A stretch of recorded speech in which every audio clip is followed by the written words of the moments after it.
নমস্কার বন্ধুরা, আপনারা দেখছেন জব আইডিয়া ইউটিউব চ্যানেল। বন্ধুরা, বাংলার আবাস যোজনার উপভোক্তাদের জন্য সুখবর। আবাস যোজনার দ্বিতীয় কিস্তি ৬০,০০০ টাকা দেওয়ার তারিখ প্রকাশ। তবে বন্ধুরা, অনেক উপভোক্তা আবাসের দ্বিতীয় কিস্তির ৬০,০০০ টাকা পাবে না। তো বন্ধুরা, আবাসের দ্বিতীয় কিস্তির টাকা কত তারিখ থেকে দেওয়া শুরু হবে, কারা আবাসের দ্বিতীয় কিস্তির ৬০,০০০ টাকা পাবে না, সমস্ত কিছুই জানাবো আজকের এই ভিডিওতে। তাই বন্ধুরা, ভিডিওটিকে পুরোপুরি দেখবেন। ভিডিওটি পুরোপুরি দেখার সাথে সাথে বলবো বন্ধুরা, আপনারা যারা আমাদের চ্যানেলের নতুন দর্শক, চ্যানেল সাবস্ক্রাইব করে অল নোটিফিকেশন বেলটি অন করে নেবেন বিভিন্ন সরকারি প্রকল্পের আপডেট সবার প্রথম পাবার জন্য। চলুন বন্ধুরা, আজকের ভিডিওটি শুরু করা যাক। দেখুন বন্ধুরা, আজকের এই প্রতিবেদন আবাসের দ্বিতীয় কিস্তির টাকা দেওয়ার তারিখ নবান্নের। অনেকের টাকা আসবে না। তো বন্ধুরা, বাংলার আবাস যোজনার দ্বিতীয় কিস্তির ৬০,০০০ টাকা কবে থেকে দেওয়া শুরু হবে, কারা আবাসের দ্বিতীয় কিস্তির টাকা পাবে না, চলুন বিস্তারিত জেনে নেওয়া যাক। দেখুন বন্ধুরা, কেন্দ্রীয় সরকারের প্রধানমন্ত্রী আবাস যোজনার তালিকায় পশ্চিমবঙ্গে প্রায় ২৮ থেকে ৩০ লক্ষ উপভোক্তার নাম ফাইনাল লিস্টে ছিল। বিশেষ কিছু কারণবশত কেন্দ্রীয় সরকারের তরফ থেকে এই টাকা পশ্চিমবঙ্গে প্রাপ্য উপভোক্তাদের ব্যাংক অ্যাকাউন্টে দেওয়া হয়নি। তবে কেন্দ্র টাকা না দিলেও রাজ্য সরকারের তরফ থেকে ঘোষণা করা হয়েছিল, যারা প্রকৃত উপভোক্তা রয়েছেন, যাদের মাথার উপর ছাদ নেই, তাদের পাকা বাড়ির ব্যবস্থা করবে রাজ্য সরকার। সেই মতো রাজ্য সরকারের নিজস্ব তহবিল থেকে বিগত ডিসেম্বর মাসের দ্বিতীয় সপ্তাহ থেকেই আবাস যোজনার টাকা দেওয়া শুরু হয়েছে। যে টাকা নিয়ে অনেকেই বাড়ি বানানোর কাজ শুরু করেছেন।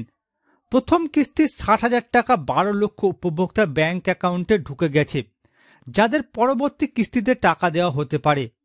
বন্ধুরা, বাংলা আবাস যোজনা নিয়ে তোলপাড় রাজ্য। বাতিল হচ্ছে প্রচুর আবাসের উপভোক্তার নাম। কাদের আবাসের দ্বিতীয় কিস্তির ৬০,০০০ টাকা আসবে না, আবাসের দ্বিতীয় কিস্তির ৬০,০০০ টাকা কবে দেওয়া শুরু হবে, বিস্তারিত আলোচনা করা হলো। এবার দেখুন বন্ধুরা, বাংলার বাড়ি প্রকল্পের তালিকায় সব মিলিয়ে প্রায় ১২ লক্ষ উপভোক্তা রয়েছেন। এছাড়াও আরও ১ লক্ষ প্রাকৃতিক দুর্যোগে বাড়ি হারানো উপভোক্তাও আছেন। জঙ্গলমহলের কিছু অঞ্চল সহ দুর্গম এলাকার উপভোক্তারা ১,৩০,০০০ টাকা করে এবং সাধারণ উপভোক্তারা পাবেন ১,২০,০০০ টাকা। বন্ধুরা, গোটা বাংলার জন্য বাংলার বাড়ি প্রকল্পে বরাদ্দ করা হয়েছে প্রায় ৭,২০০ কোটি টাকা। প্রথম কিস্তিতে উপভোক্তারা পেয়েছেন ৬০,০০০ টাকা।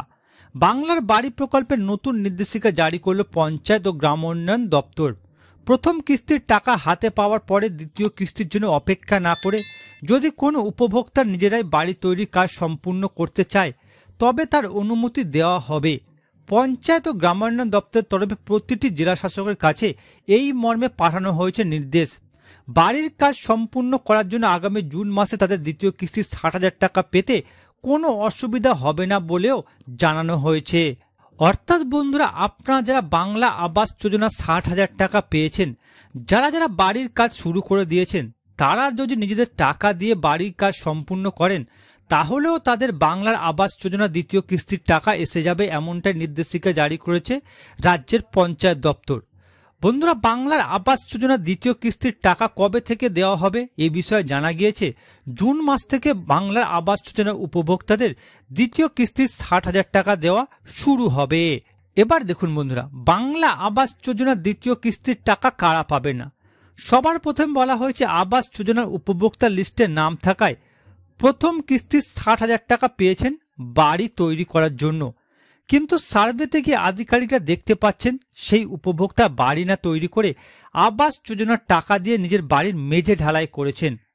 ২ নম্বরে বলা হয়েছে আবাস যোজনার নিয়ম অনুযায়ী বাড়ি তৈরি করতে প্রথম কিস্তির টাকা দিয়ে জানালা কিংবা লিন্টন পর্যন্ত কাজ করতে হবে, এরপর দ্বিতীয় কিস্তির টাকা পাওয়া যায়। কিন্তু এক্ষেত্রে আধিকারিকরা দেখছেন কিছু উপভোক্তা পুরনো দেয়াল রেখে দিয়েছেন এবং ঘর গাঁথুনি বা অন্য কোনো কিছু কাজ করেননি। ৩ নম্বরে বলা হয়েছে কিছু উপভোক্তা বাড়ির টাকা পেয়েছেন, কিন্তু আগে থেকে বাড়ি থাকার কারণে বাড়ি না তৈরি করে শুধুমাত্র বাড়ির সামনে ছোট করে একটি রান্নাঘর তৈরি করেছেন। অর্থাৎ বন্ধুরা, এই সকল উপভোক্তারা আবাসের দ্বিতীয় কিস্তির ৬০,০০০ টাকা পাবে না।